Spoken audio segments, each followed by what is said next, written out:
একটু রেস্ট নিয়ে আমরা রেডি হয়ে নিয়েছিলাম আবার বেরোবো বলে। আমাকে কেমন লাগছে কমেন্টে প্লিজ জানিও। আর এখানে মাও রেডি হচ্ছিল, তো মাকে বলছিলাম একবার এদিকে তাকাও।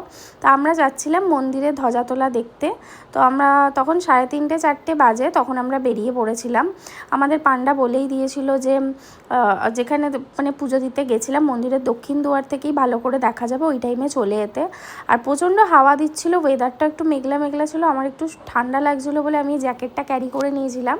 আর আমরা মন্দিরের দক্ষিণ দুয়ারেই পৌঁছে গেছিলাম। তো সবাই এখানে এসে ওয়েট করছিল, আর আমরাও বসার জায়গা পেয়ে গেছিলাম। আর খুব ভালোভাবে এখান থেকে দেখতে পেয়েছি। এই জায়গাটাই আমাদের মনে হয়েছিল বেস্ট এই মানে দেখার জন্যে।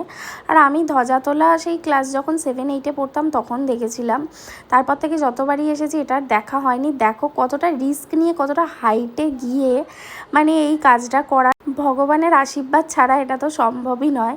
তো প্রে করি সবাই সুস্থ থাকুক, ভালো থাকুক। খুব ভালোভাবেই আমরা এটা দেখেছি একদম লাস্ট অবধি। দেন ফটো তুলে আমরা চলে এসেছিলাম বিচের ধারে আরতিটা দেখার জন্যে। আগের দিন এসেছিলাম তখন দেখতে পাইনি, তো আজকে আবার পারফেক্ট টাইমে আমরা চলে এসেছিলাম আরতিটা দেখব বলে। তো তখন এসে আমরা 5-10 মিনিট মতো দাঁড়িয়েছিলাম, তারপরেই আরতি শুরু হয়েছিল।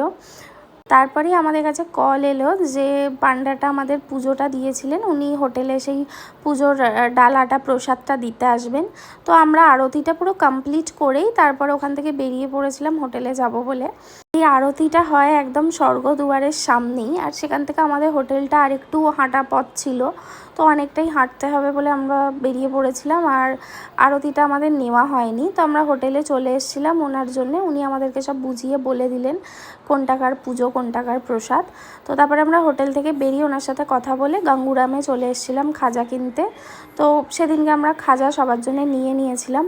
আর আমার বর দেখো মুখটা বেজার করে দাঁড়িয়ে আছে। ও খুব রেগে গেছিলো সেই টাইমটা, কী কারণে রেগে গেছিলো এখন আমার মনে নেই। তো তারপরে আমরা ডিনারটা নিতে চলে গেছিলাম। তো মা বললো আমি হোটেলে বসেই খাবো, তো মাকে নিয়ে জন্য আমি হোটেলে বসেই খাওয়াতে নিয়ে চলে গেছিলাম। আর মা সেনকে রুটি আর পনির নিয়ে নিয়েছিলো, আর আমরা রুটি আর চিকেন নিয়ে নিয়েছিলাম। আর না এই পেঁয়াজটা মা খায়নি, এটা আমিই খেয়েছিলাম এই সবজিটার সাথে। তো চলো তাহলে টাটা, দেখাবে নেক্সট ব্লগে।